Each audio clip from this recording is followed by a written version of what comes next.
Deep in the Halo Megaverse lay countless long-lost prototypes, gone forever, except this one. Today I'm going to showcase this in all of its glory, a long-lost last man standing zombie pack. Let's check it out. Okay, so this is all heaps of crazy for so many reasons, and I'm going to go through exactly what it is with the backstory and what I think it represents.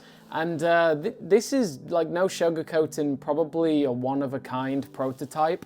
Not only a prototype, but a prototype of a cancelled set.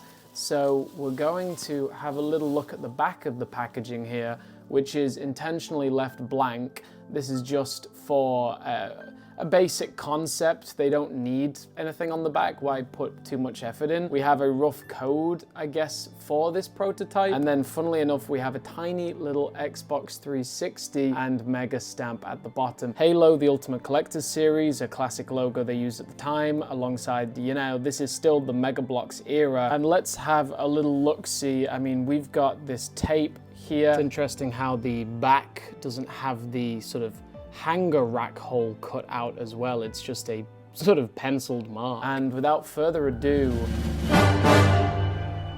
in all of its ridiculous glory, it's so good. It never gets old to me. This is the Last Man Standing Zombie Pack 2 cancelled set. All of these figures never saw public release, which is absolutely just crazy. You think about how many sets that must happen to, like how many figures are lost to time. These figures, though, are not even the correct ones for this set, and I'll talk you through what I think happened here. Last Man Standing zombie figures are some of my favorite from Mega. They glow in the dark, and I remember as a child having them in my bedroom and just loving the fact that I could see them late at night. And here we have most of Last Man Standing Zombie Pack 1 and 2, but if you see, the Operator and this JFO are figures that exist in the Last Man Standing Zombie Pack 2. And this has JFOs and Operators, two of them each in fact, but no Zombie Carter. Zombie Carter actually eventually came out in a containment unit set. These two are duplicates. So let me explain what's happening here if you're not up to date, right? We have old articulation and then we have new articulation. The transition was around the time of the Mattel merger with Mega. You know, a lot changed very quickly. We were used to a single,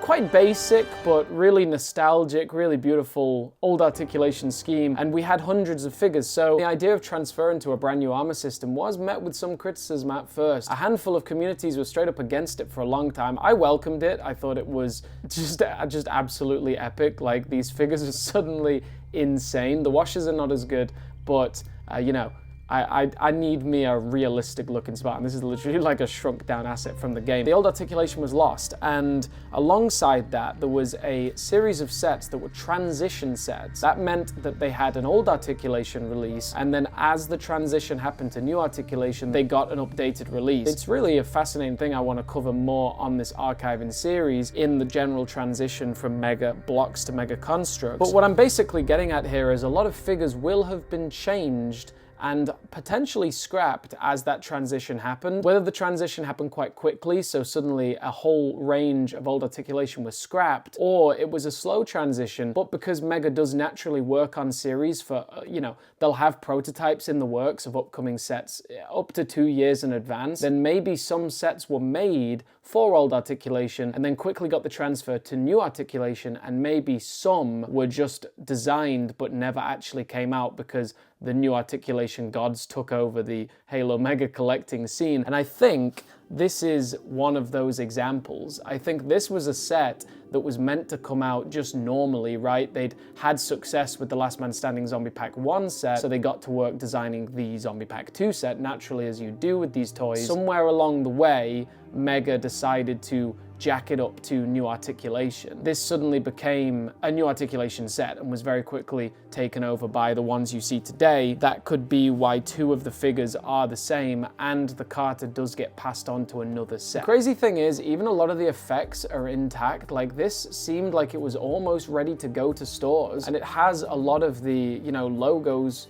finished. Now, the packaging itself is interesting because the cutout doesn't match up with this. This plastic matches up directly to the Last Man Standing 1 pack. So maybe the Last Man Standing 1 pack had been finished and released, and then when they made the prototype mock-up for Zombie Pack 2, they just slapped it in the existing cart that they would then redesign once the final set had been approved. The strangest thing of all is that the packaging reads new superposable micro action figures. So this clearly was in the transitional period, even though old articulation figures are present on the packaging. There must be a lot of prototypes at different stages of the design process. Some will be presented to Microsoft, some will be presented to toy and retailers, and some will just be in-house, for board meetings to pitch back and forth what they're gonna do. And of course, at the lead up to the Mattel merger, more and more assets would have, logically been shared with Mattel. So this could even be a prototype of what, new articulation will look like when they pitch it to Mattel. You never know, because it's something that would have been pitched to the company, you would assume. So why not take a mock-up and say, hey, here's the old figures, but here's the new goated ones that we might be able to, pull off. So a long-lost Air Assault, EOD, and Grenadier, and a long-lost Last Man Standing Noble 6, Mark 5B, and CQB. What's most fascinating about these Last Man Standing figures, they have green paint apps, which is really interesting for old articulation figures to see that dark green reach right through the arms and on the legs, but only slightly. And of course, these prototypes are hand painted. You can definitely see that from the washes. I mean, that is a crazy wash on that JFO, but I'm all about it. The speckles deep within the paint app is really spectacular. For random swords, again, they're just stock. They must just have a bucket and they just slap some in. And a shotgun for Carter, that's normal for the Last Man Standing Survivor. I mean, we've got a pretty much finished packaging. That's the crazy thing. And I'm sure you're wondering where I got this from. The story's pretty interesting. I used to run Comic-Cons,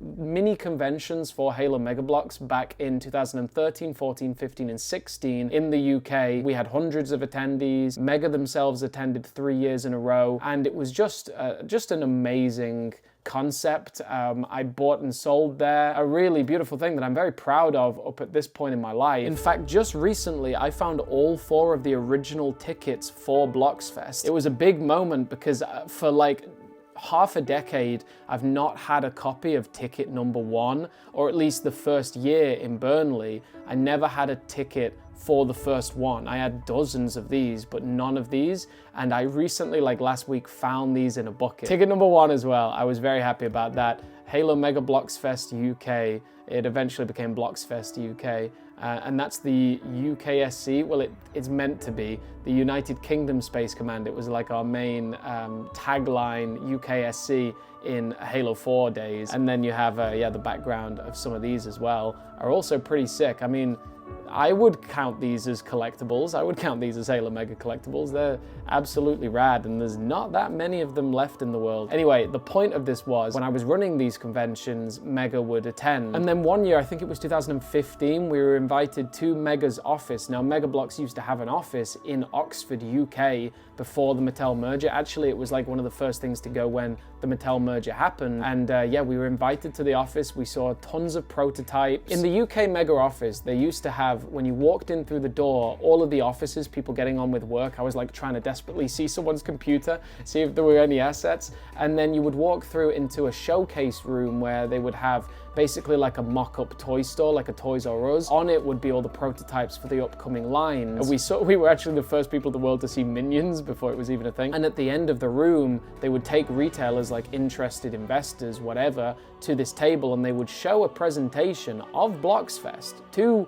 Toys R Us, because they wanted to show their reach in the community and their give back to community projects. So Mega Bloks just absolutely goated. And that year when we went to visit them, they gave us all freebies, and they went into the warehouse and they actually just asked us what are you missing? I said, I'm not missing anything. So they went into the warehouse and they gave me this. I don't know whether it was meant to be, or they just grabbed something off the shelves. I would imagine they knew what they were doing, and it's pretty much one of my cherished prized possessions, one of the Infinity Stones of Halo Mega.